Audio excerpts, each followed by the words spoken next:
Hey, everybody. Yeah, don't look at my hair. I'm sorry about the lighting. It is not the greatest lighting in the world. Let me see if I can fix that. I have plant lights up there with some house plants on them. So, yeah, that's a little bit. And I don't want to turn this light on because it overheats. It overheats my webcam. Yes, I'm a mess. I've been out in the garden. There will be a video on Monday, and I have been for a swim. So let's get on to chapter 3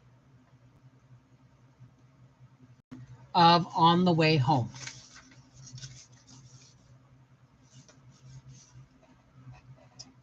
Here, my mother's record ends. 50 years later, I began casually to speak of our camp in those vanished woods, and she stopped the words in my mouth with a fierce, I don't want to think of it. I do not remember how many days my father spent hunting for land that the secret $100 bill would buy. Every morning he rode away with some land agent to limp up and down the hills and to come back at evening, nothing found yet. Paul and George and I were joyous. After the long boredom of so many dull days that we hardly remembered to smet, now every day was Sunday, without Sunday's clean clothes and stead behavior. Hey, barefoot chickens. The camp was a Sunday camp. The coolies' wagons on one side, ours on the other. In the grove between them, the table and chairs were set, and the hammock hung in the shade. The camp stove stood a little way apart over cooling ashes. Farther away, the horses were tied under green trees, and behind the wagons were screened places for our Sunday baths. We must stay within sight, or at least within hearing of our mothers, if our mothers called us. But as soon as morning tasks were all done, we were free to play in the woods. All day we climbed trees, picked berries, ate unripe walnuts and hazelnuts, cracked between two stones. We startled rabbits that we must not chase far. We watched squirrels and birds and beetles and anthills. The hot air was full of good smells of rotting logs, dusty weeds, damp underneath of mats of last year's oak leaves. Dandelion stems curled bitter on my tongue's tip, and the green curls wilted over my ears. Sharp, flat stones were thick underfoot. We stubbed our toes on them, and all our big toes were wrapped in rags. Stone bruises on our summer calloused heels didn't stop our running. We found toadstools and mosses like teeny tiny forests, flat greenish gray lichen on rocks, little perfect skins of locusts, empty, thin and brittle, clinging with their claws to the bark of trees. We picked up strange stones. When I showed my father a thin triangular one, wavy all over and sharp pointed, he said it was an Indian arrowhead. We collected dozens of them. Can you imagine what they'd be worth today? And Paul found a stone axe head. One day, I had to stay in camp with Mrs. Cooley. I must mind her and not go out of her sight. My father had found a place, and my mother was going with him to see it, and they wanted no worry about me while they were gone. There never had been such a long morning. I was embarrassed, and so was Mrs. Cooley. When at last I saw the team coming, my father and mother coming back, I felt like exploding. And I could hardly be still and not speak until spoken to. My father was glowing and my mother shining. They had never talked so fast. Just what they wanted, she told Mrs. Cooley. So much more than they had hoped for. A year-round spring of the best water you ever drank, a snug log house in the woods on a hill, only 1.5 miles from town so Rose could walk to school, and to cap all, just think, 400 young apple trees heeled in, all ready to be set out, and the land was cleared. They bought it as soon as dinner was over. They were going to the bank to sign the papers. We were moving out that afternoon. When he was excited, my father always held himself quite When he was excited, my father always held himself quiet and steady, moving and speaking with deliberation. Because of remember his partial paralysis of his stroke from diphtheria, he was always slightly weak. So if he overdid it or got excited, like a child, like a child stubs their toe, if he got overexcited and stubbed his toe, he could fall. Okay. Sometimes my quick mother flew out at him, but this day she was soft and warm. She left him eating at the camp table, told me to clear it and wash the dishes when he was through, and went into the screen place to get ready to meet the banker. I perched on a stump and watched her brush out her hair and braid it. She had beautiful hair, roan brown, very fine and thick. Unbraided, it shimmered down to her heels. It was so long that when it was tightly braided, she could sit on her braids. Usually it hung down her back in one wide braid, but when she dressed up, she must put up her hair and endure the headache. Now she wound the braid round and round into a big mass on the back of her head and fastened it with her tortoiseshell pins. She fluffed her bangs into a soft little mat in front, watching her comb in the small looking glass fastened to a tree, and suddenly I realized that she was whistling. I remembered that I hadn't heard her whistling lately. Whistling girls and crowing hens always come to some bad ends, she'd say gaily, and she was whistling always. She whistled like a bird, whistling a tune, clear and soft, clear and sweet and trilling, chirping or dropping notes, one by one as a meadowlark drops them from the sky. I was pleased to hear her whistling again. Hey, Wheatbee! Whistling, she buttoned up her new shoes with the button hook. She took off her calico dress and folded it neatly. Standing in her bleached muslin petticoats and corset cover, trimmed with crocheted lace, she took her best dress and her black cloth wedding dress out of the box in which it had traveled from Dakota. That wedding dress was wool, if you remember. Oh, in which it had traveled from Dakota. Whistling. Old Susanna, she put on the skirt and smoothed the placket. I was sorry that the skirt hid her new shoes. She coaxed her arms into the basque's tight sleeves and carefully buttoned all the glittery jet buttons up the front to her chin. With her gold pin, she pinned the fold of ribbon, robin's egg blue, to the front of the stand-up collar. Then the very last thing, the climax, she pinned on her black sailor hat with the blue ribbon around the crown and the spray of wheat standing straight up at the side. The braids in back tilted the hat forward just a little in front, and the narrow brim rested on the mat of bangs. She looked lovely. She was beautiful. You could see my father think so when she came out and he looked at her. She told him hurry or they'd be late, but she spoke as if she was singing, not cross at all. He went into the screen place to change his shirt and comb his hair and mustache and to put on his new hat. To me, my mother said that I could clear the table now, to be sure and wash every dish while they were gone, and as usual, she told me to be careful not to break one. I've never broken a dish. I remember this all so clearly because of what happened. I had taken all the dishes away and wiped the table. My mother put down on it her clean handkerchief and her little red cloth pocketbook with the mother of pearl sides. She was wearing her kid gloves. Carefully, she brought the writing desk and set it on the table.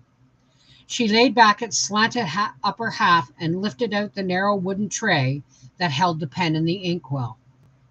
The $100 bill was gone. Okay, now hey Brenda, there's only like 3 people talking. Hey Linda, you made it. Give me a thumbs up if you want me to continue, because you know what? I've been out picking in the garden. Excuse me. I've been out in the garden weeding, and I picked some black currants and a few peppers that were falling. And I am sitting, and I've had a swim, and I'm sitting in here where it's nice and cool.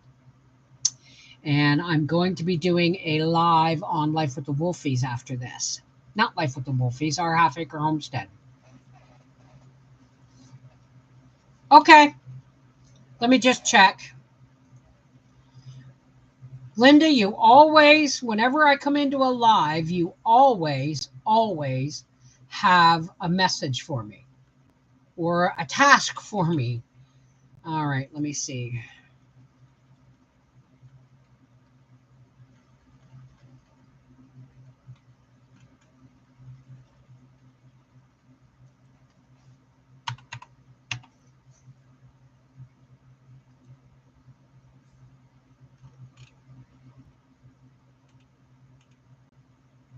Okay, well, it's not there, is it? So it must be on my phone.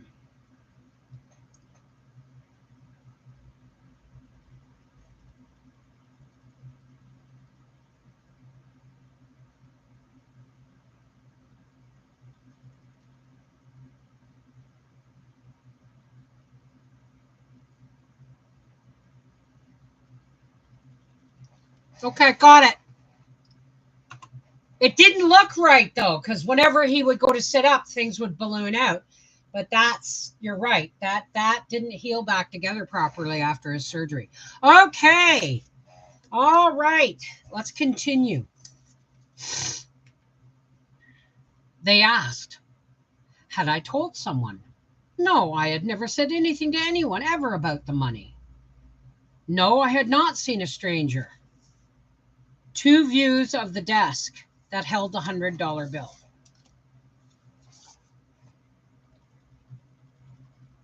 See, this is the lid. It opened, and this is in the inside, and that would lift up, and there was a secret compartment underneath.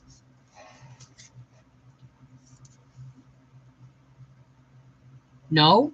Or in the camp? No. My mother said it wasn't possible, not the coolies. My father agreed, no, not them. It must be there. My mother had seen it last in Kansas. They took every sheet of writing paper out of the desk and shook it. They took each letter out of its envelope, unfolded it, and looked into the empty envelope. They turned the desk upside down and shook it. The felt-covered inside lids flapping. My mother said they were losing their senses. Suddenly she thought, hoped, and asked, had I taken it myself to play with? No! I felt scalded. She asked, was I sure? I hadn't just opened the desk sometime for fun. My throat swelled shut and I shook my head. No. Don't cry, she said automatically. I wouldn't cry. I never cried. I was angry, insulted, miserable. I was not a baby who'd play with money or open that desk for fun. I was going on 8 years old. I was little, alone, and scared. My father and mother sat there still, and in the long stillness I sank slowly into nothing. But terror, pure terror without cause or object, a nightmare terror. Hi, Rosie. Hey, Cal. Oh, no, I'm not tired. I'm relaxing. This is restful for me. Finally, my mother said, well, she meant no use crying over spilled milk. What can be endured, what can't be cured must be endured. My father told her not to blame herself. It wasn't her fault. Carefully, she peeled off her thin kid gloves. She turned them right side out, finger by finger, smoothed them. She said that he'd better go and explain to the banker. Somehow the worst was over, and when he tried to put it off, saying something might turn up, and she flared out that he knew as well as she did, nothing turns up that we don't turn up ourselves. And then she told me to run away and play. I remembered the unwashed dishes. She had forgotten them. For days, I don't remember how many days, everything was the same as ever and not the same at all. I said nothing about the disaster. I didn't want to. My mother told Mrs. Cooley that the best they thought best to take time to make up their minds. My father looked for work in town. My mother knew nobody there. Mr. Cooley sold one of his teams and one wagon, and Paul and George were going to move into the hotel and help run it. I knew we could sell the horses, but what then? Covered wagons were going by every day, going both ways as usual, some camping overnight nearby. Often I tried to think of what would happen when we had nothing to eat. I couldn't. This is Rose now, remember. Blackberries were fewer now and smaller. I was deep in the briary patch hunting them when my mother called and called again before I could get out without tearing my dress on the clutching thorns and run over the sharp stones to the camp. My father was hitching up. My mother was putting last things into the wagon. They had bought the farm. She had found the $100 bill in the writing desk. The jolting had slipped it into a crack in the desk, and I was to stop asking questions and get into the wagon. No apology, eh?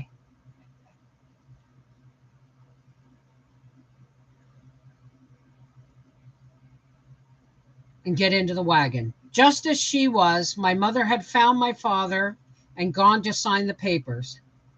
And just as I was, without even washing my feet, I was to obey her and get up onto the wagon seat now, and no more words about it. I got a hair or something sticking to me. The town began with 2 small houses on the side road in the woods. Then there were 2 big houses in large yards with trees, and a cunning little low house right at the edge of the gravel sidewalk.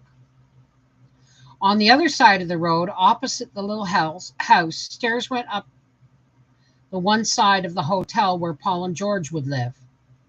In front of the hotel was the square, with trees in it and lines of hitching posts around it, except on the far side where the railroad track was. We were driving along Main Street, and it was on one side of us, and in front of us, and behind us too. It went around all 3 sides of the square. It was 3 solid rows of stones, 3 high, broad sidewalks. This was the gem of the city, Ozarks. We passed a big Reynolds General Store with 2 large windows full of things. The door between them, men were loafing, whittling, and talking and spitting along the high boardwalk. There were small stores. The Bank of Mansfield, a Boston racket store with Opera House painted on the windows upstairs. Hoover's livery stable and horses in a feedlot. Then another big house inside a wire fence. Past a blacksmith shop, the dusty road went downhill to cross a little bridge. The long hillside was orchard and pasture, but the houses began where the road went up again and beyond the bridge. In all, there must have been a dozen houses in fenced yards with gates behind the path through the weeds on both sides of the road. All the houses had front porches. All were painted and trimmed with different colors and wooden lace. Behind them were vegetable gardens and clotheslines, barns and chicken houses. Some had pig pens. 2 had upstairs. One of these had a bay window and a cupola. Behind the houses on our right was the railroad embankment. Behind those on the left, 2 more houses and a high grassy hill against the sky. Hey, Pam! At the top of the road's long climb stood the schoolhouse where I would go to school. It stood square, 2 stories high with windows all around, and its bell tower up above the double doors. All beyond it was woods. It was in the edge of the woods, but not a single stump remained on the ground, trodden bare and hard around it. There was a well beside it, behind it a woodshed and 2 privies, boys and girls. I looked as long as I could, but the road turned away from the schoolhouse to follow the railroad track. An itch. Where did it go?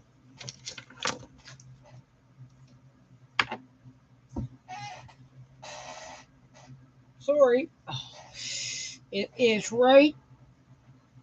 Oh, I got it. Oh, I got it. Oh, thank you, Linda. Oh, sometimes nothing feels better than a good scratch.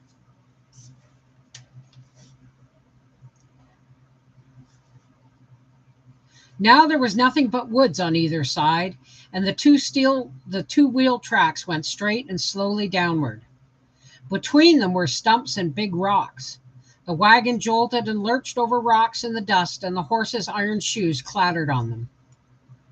From the talk over my head, I learned just how lucky it was that the last cent had been just enough to pay for the salt pork and cornmeal. We could make out all right.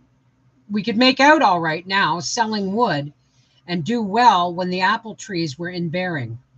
Paying off the mortgage would be easy then. $300 at 12%. That's a lot. 12%. $300 at 12%. Pounded every 3 months. Why would it? She means compounded. Why would it be pounded, I wonder? My mother could do the arithmetic in her head. They ought to be able to carry it if they kept their health. Either then or later, I learned from such talk that some very foolish man had bought all those little apple trees from a smart salesman, though he had no cleared land. When they came in their bundles, he had no clearing to set them out in, but he signed the papers, so he had to mortgage the land to pay for them. Then he just gave up. Between 2 days, he left the land and the cabin, the little apple trees root buried in a trench, and the mortgage. So my father and mother got them from the banker. The road went up. It seemed to go almost vertically up a long, long hill, but my father turned the horses away from it onto a fainter track in a valley. Beside us now, a stream of water as clear as glass ran over the flat ledges and through the shadow pools. In a little while, the wagon tracks turned to ford a pool. The horses stopped to drink, and my mother said, "Here we are." She asked,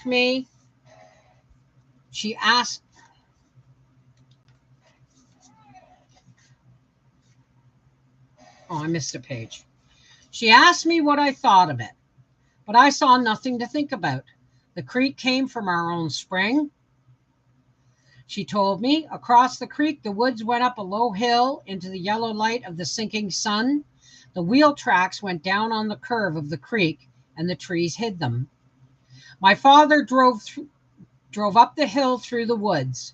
The horses climbed clumsily, the flat rocks slipping under their feet. At the top of the hill, we came to a tiny clearing at the edge of a deep ravine, and there stood a little log house. Well, there's no picture of the log house, but Rocky Ridge Farm in Mansfield, after Almanzo had cleared a good deal of the land. Laura probably took this photo in about 1910.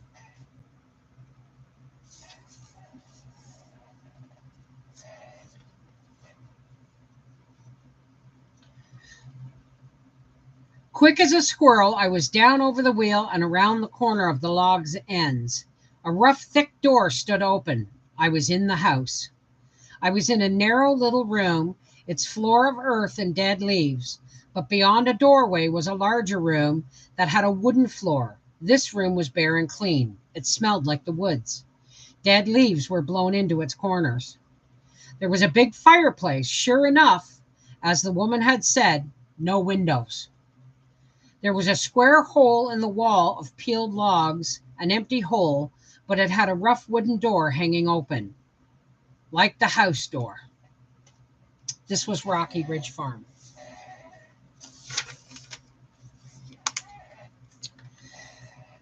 The cabin we lived in during the first winter in Mansfield, it was part of the barn when this picture was taken. The horses are the team which brought us down from Dakota. My father is sitting in a buggy for which he traded the hack. when we were rich enough to have a wagon and a buggy. This photo of Laura was taken in the ravine just below the spring.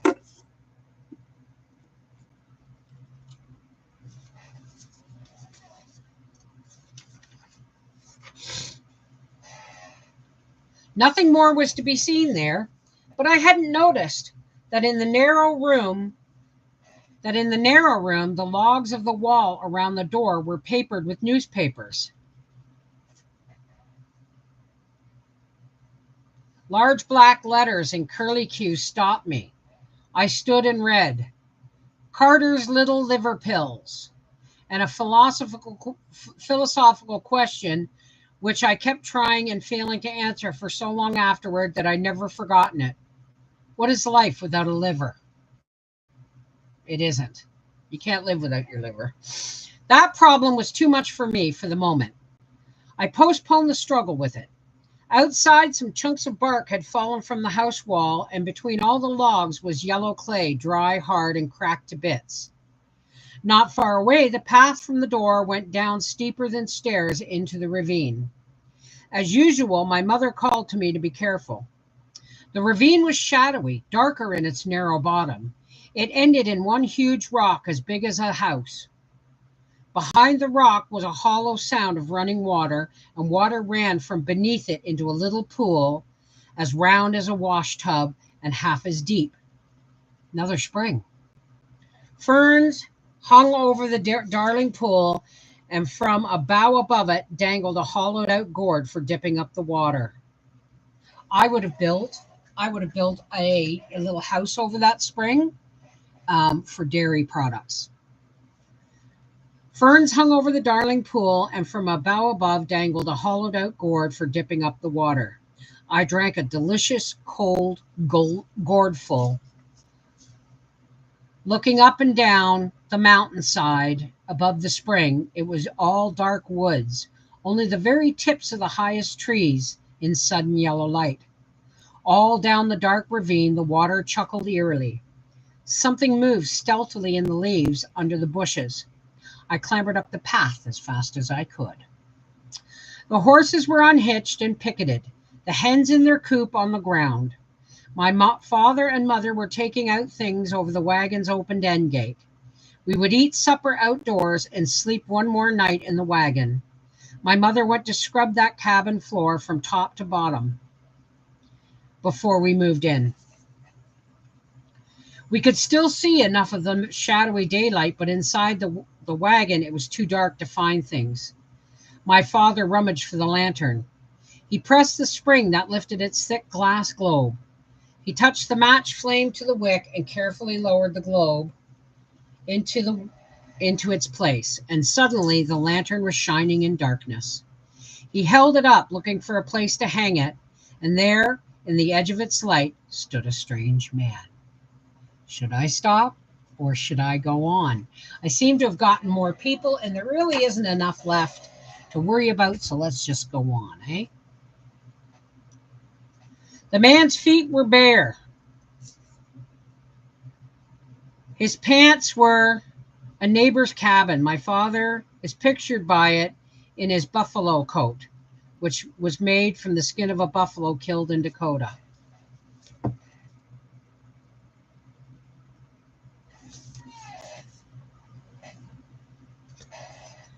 The man's feet were bare. His pants were patched over patches and torn. He was tall, thin, bony, and his eyes glittered from a bush of hair and whiskers.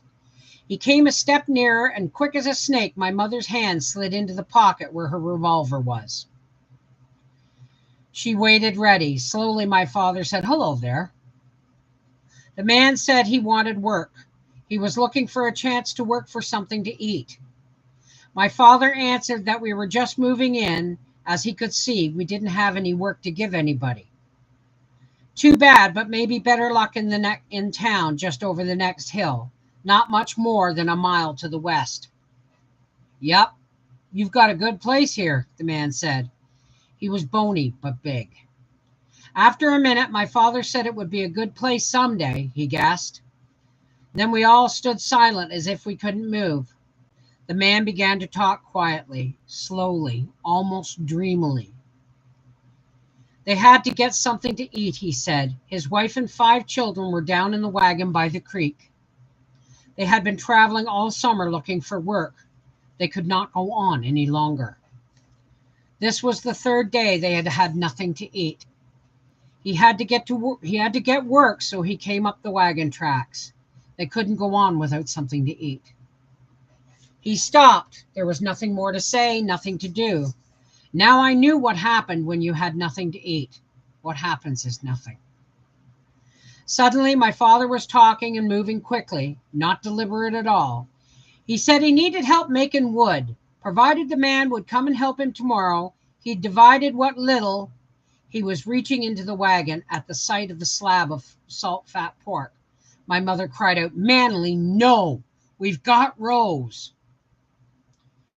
He paid no attention. The butcher knife in his hand cut through the white meat. He opened a corner of the sack and poured cornmeal into the little tin pail. He was asking, did the man have a good axe? He said they'd start early at sunup, put in a good day's work, and if the wood sold, he'd treat the man right. Bring an axe if he had one. Be sure to bring back the pail. That's all right. Don't mention it. See you tomorrow. A very trusting man. But a man who has offered food for a family of 7 to work cutting wood, you honestly think he's not going to come back? The man was gone into the darkness. Had not said a word. Afterward, my mother always said that she expected never to see that vagabond again, nor her tin pail neither. At the time, she said nothing. My father made the fire under the camp stove, and she cooked supper. We had fried salt pork and corn dodgers and slept in the wagon. The man woke us in the false dawn, bringing the tin pail and his axe. He was a better woodsman than my father. All that day, while my mother and I cleaned the house and lugged things from the wagon to put on the dry, scrubbed floor, they worked in the woods. Then my mother held the lantern, and they took the top curtains off the wagon and stacked up high in the wood stove that it would hold. Okay. Then my mother held the lantern, and they took the top and curtains off the wagon and stacked up high in it all the stove wood that it would hold. Sorry, folks. Early the next morning, my father set out to sell the wood in town. The man worked with a will while he was gone. He was gone all day. At night, he had not come. The strange man went down the hill. My mother lighted the lamp, turned low to save the kerosene. Still, it was some time before we heard the wagon jolting. My mother lighted the lantern and then said I'd better take it to him. I rushed out with it. The wagon box was empty, and I almost shouted, "You sold it!" Finally, I did. I almost shouted, "You sold it!" Finally, I did, my father said in triumph. "How much did you get for it?" I asked. He was beginning to unharness the horses. 50 cents, he bragged. I'm sorry? That would be closer to 500 now. A whole wagon load of wood? Here? Okay, closer to 300. I set down the lantern and ran into the house to tell Mother, 50 cents! He sold it all for 50 cents. Her whole face trembled and seemed to melt into softness. She sighed a long sigh. Aren't you glad? I exulted. Glad? Of course I'm glad. She snapped at me and to herself. Oh, thanks be. I ran out again, pranced out to tell my father how glad she was, and he said with a sound of crying in his voice, "Oh, why did you tell her? I wanted to surprise her." You do such things, little things, horrible, cruel, without thinking, not meaning to. You've done it. Nothing can undo it. This is a thing you can never forget. How long that man worked with my father, I don't remember. I can't remember his name, nor anything at all about his family camping down by the creek. Surely I knew those children. They must have been there for weeks. I remember that he and my father were roofing the little log barn the day I chased the rabbit. The leaves had fallen from all the trees but the oaks then, and the oaks wore their winter red that day. Now, if you have pigs and you have oak trees around, when the acorns fall, take a pitchfork and a bushel basket and start picking them up with leaves and acorns and all. Feed them to your pigs. Oh, it marbles the meat with a beautiful taste. There was There was light snow or frost underfoot, so cold that it burned my bare feet, and my breath puffed white in the air. I chased that rabbit over the hills, up and down and back again, until exhausted, it hid in a hollow log. I stopped up the log's ends with rocks and fetched both men from their work on the roof to chop the rabbit out and kill it. That day was Saturday. I was going to school then. For Sunday dinner, we had rabbit stew with gravy on mashed potatoes and on our cornbread. And on Monday, I found my lunch pail at school. I found in my lunch pail at school one of the rabbit's legs. My mother had saved it and packed it with the cornbread in the little tin pail to surprise me. The man and his family must have gone on west or south early that winter. He must have earned provisions for the trip. I remember walking to school through the snowy woods in my shoes and stockings, hearing the thuds of my father's axe sounding fainter as I went, and coming home with the sunset still red behind me to hear the whir of the cross-cut saw growing sharper in the frosty air. The axe was too heavy for my mother. My father would not trust her with its sharpness, but she could safely handle one end of the cross-cut saw. I actually was in a cross-cut saw contest once. Didn't win, but I was in it.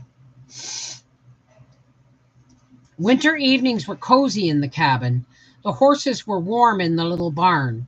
The hens in the new wooden coop. Snow banked against the log walls and long icicles hung from the eaves. A good fire of hickory logs burned in the fireplace, and in its heat, over a newspaper spread on the hearth, my father worked oil into the harness straps between his oily black hands. I sat on the floor, carefully building a house of corn cobs, and my mother sat by the table, knitting needles flashing while she knitted warm woolen socks for my father and read to us from a book propped under the kerosene lamp. She read us Tennyson's poems and Scott's poems. Those books were ours. And she read us Prescott's Conquest of Mexico and Conquest of Peru and the Green Mountain Boys and John Halifax Gentleman. She read us The Leather Stocking Tales and another true book, the biggest of all, Ancient, Medieval, and Modern History. I borrowed those from the shelf of lending books in the fourth reader from at school. The teacher let me borrow them, though I wasn't in the fourth reader yet. I remember the Sunday afternoon when my father and mother planned the new house. We had got the cow that spring. I must have been 10 years old, going on 11. That would have made Laura at about 29, 30. On Sunday afternoons in warm weather when company wasn't spending the day with us, or we were not spending the day in town with the coolies, my father and mother in their Sunday clothes went walking sedately over the land while I in mine minded the cabin. They had cleared 20 acres and set out all the little apple trees. And we had the cow that Sunday afternoon when they decided where to build the house. From my swing in the oak tree by the cabin, Fido and I saw them standing and talking under the huge old white oak tree not far away. They talked a long while. Then my father went to lead the cow to water and change her picket peg, and my mother called me to see the spot where our house would be.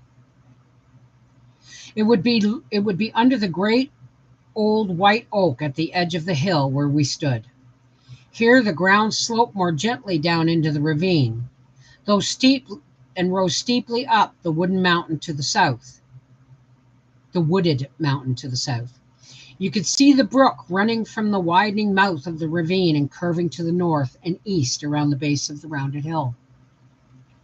You could hear the water rippling over the limestone ledges. It was springtime.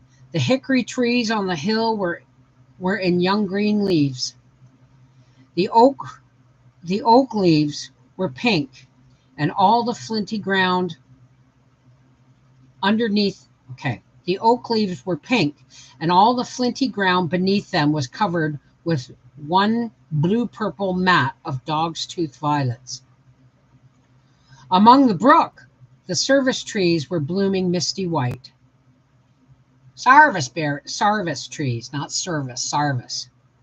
The ancient white oak was lively with dozens of young squirrels whisking in and out of their nests in the hollow branches. My mother stood under it in her brown sprig white lawn dress, her long braid hanging down her back. Below the curled bangs, her eyes were a purple blue.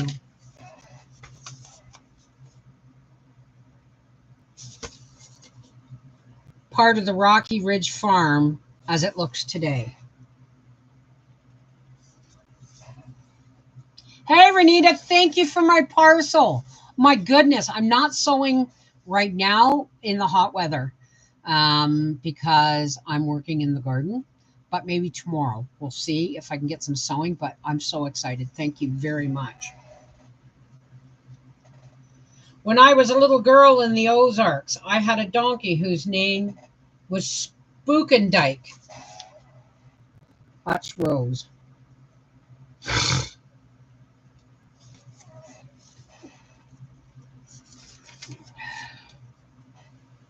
It would be a white house, she said, all built from our farm. Everything we needed to build it was on the land. Good oak beams and boards, stones for the foundation, and the fireplace. The house would have large windows looking west across the brook, over the gentle little valley and up the wooded hills that hid the town to the sunset colors in the sky. There would be a nice big porch to the north, cool on hot summer afternoons. The kitchen would be big enough to hold a wood stove for winter and one of the new kerosene stoves that wouldn't heat up the place worse in the summer. Every window would be screened with mosquito netting. There would be a well with a pump just outside the kitchen door. No more lugging water from the spring.